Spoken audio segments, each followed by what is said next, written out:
Welcome viewers. आज हम देखते हैं यूनिट 1 की एक्सरसाइज की शॉर्ट क्वेश्चन का सॉल्यूशन। पहला एक्सरसाइज का शॉर्ट क्वेश्चन है डिफाइन अ सिस्टम। सिस्टम की डेफिनेशन क्या है? System is a set of interconnected parts that work together to achieve a common goal और पर्पस। एक सिस्टम इंटरकनेक्टेड पार्ट्स का सेट होता है जो मिलकर काम करते हैं किसी कॉमन गोल को हासिल करने के लिए। दूसरा सवाल है and list the main components of von Neumann architecture. इसके मेन कंपोनेंट्स कौन कौन से हैं? एएलयू है, कंट्रोल यूनिट है, मेमोरी है, इनपुट डिवाइसेस हैं और आउटपुट डिवाइस है। उसके बाद है four main step von Neumann architecture instruction cycle के कौन कौन से हैं? फैच है, डिकोड है, एग्जीक्यूट है और स्टोर है।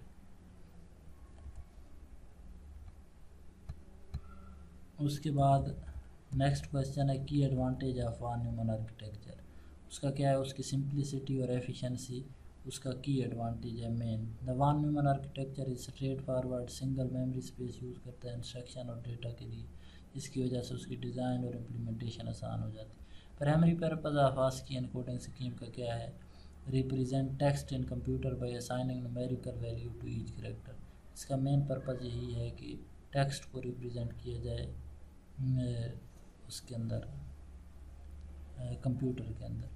उसके बाद यूनिकोड क्या होता है? Unicode uses a larger range of bits. Unicode larger ASCII से ज़्यादा बिट्स यूज़ करता है, अप टू 32 बिट्स। और ये जो है all graphic character use in any of the word writing system. इसके अंदर सारे चीज़ों को ये रिप्रेजेंट करता है। दुनिया के किसी भी राइटिंग सिस्टम में जो चीज़ें आ जाती हैं उनको रिप्रेजेंट करने के लिए यूनिकोड होता है। उसके बाद है नंबर ऑफ़ बिट्स कैसे रेंज ऑफ इंटीजर वैल्यू को इफ़ेक्ट करती हैं। तो नंबर ऑफ़ बिट्स ये डिटरमाइन करती हैं range of integer value that can be represented. More bits का मतलब है लार्जर रेंज ऑफ वैल्यू, जबकि फेयर बिट का मतलब है लिमिटेड रेंज ऑफ वैल्यू। उसके बाद सिस्टम सॉफ्टवेयर की डेफिनेशन। सिस्टम सॉफ्टवेयर ऐसा होता है जो उसके हार्डवेयर को मैनेज करने के लिए इस्तेमाल होता है। मिसाल के तौर पर विंडोज़। सिस्टम सॉफ्टवेयर और एप्लीकेशन सॉफ्टवेयर में क्या फ़र्क है? सिस्टम सॉफ्टवेयर सिस्टम रिसोर्सेज को मैनेज करने के लिए इस्तेमाल होता है, जबकि एप्लीकेशन सॉफ्टवेयर जो है उसकी मदद से आप ऊपर वाले यानी उस के हार्डवेयर के मुताबिक जो है ना काम करते हैं। मिसाल के तौर पर आपने एप्लीकेशन सॉफ्टवेयर में आपकी एम एस पेंट आ जाती है, एम एस वर्ड आ जाता है जिसमें आप पेपर बनाते हैं, जबकि सिस्टम सॉफ्टवेयर में विंडो आ जाती है और इसी तरह के मुख्तलिफ जो चीज़ें आ जाती हैं। उसके बाद है एडिशन और सब्ट्रैक्शन। इनको दोनों को ऐड करना था और पहले को फिर दूसरे में से उसको सब्ट्रैक्ट करना था। ये मैंने सॉल्व तो किया हुआ था, अभी मैं चेक करता हूँ।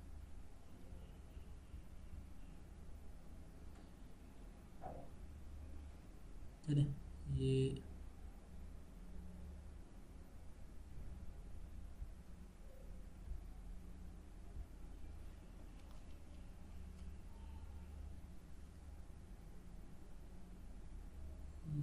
इस फाइल में उम्मीद है कि होंगे।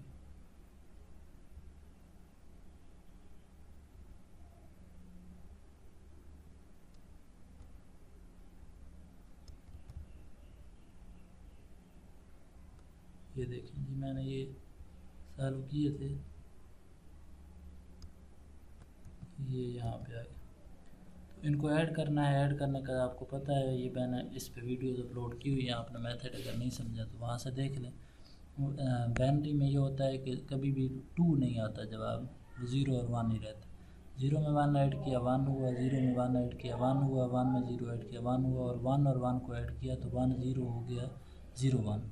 जैसे 9 और 1 को ऐड करते हैं डेसिमल में तो वो 10 हो जाता है और कोई नंबर नहीं बनता, क्योंकि डेसिमल में टोटल 9 नंबर 10 नंबर होते हैं और उसका मैक्सिमम नंबर 9 होता है।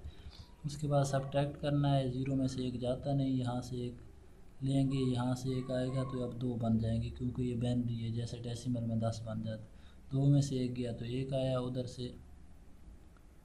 अब यहाँ पे ज़ीरो बच गया, ज़ीरो में से एक नहीं जाता तो फिर हम यहाँ से उधार लेंगे। यहाँ पे भी कुछ नहीं है तो यहाँ से लेंगे, यहाँ पे आके ये दो बन जाएगा। यहाँ से फिर एक निकलेगा तो एक यहाँ बच जाएगा और यहाँ पे आके दो बन जाएगा। दो में से एक जाएगा तो एक पीछे, एक यहाँ पे खड़ा था, एक में से ज़ीरो गया तो एक, और लास्ट में तो कुछ था ही नहीं क्योंकि ये एक तो हम उधर उधार ले गए थे। उम्मीद है आपको समझ आ गई होगी। आप अगर ये नोट्स लेना चाहते हैं तो नीचे नंबर दिए गए हैं, उस पर आप रब्ता कर सकते हैं। थैंक्स, अल्लाह।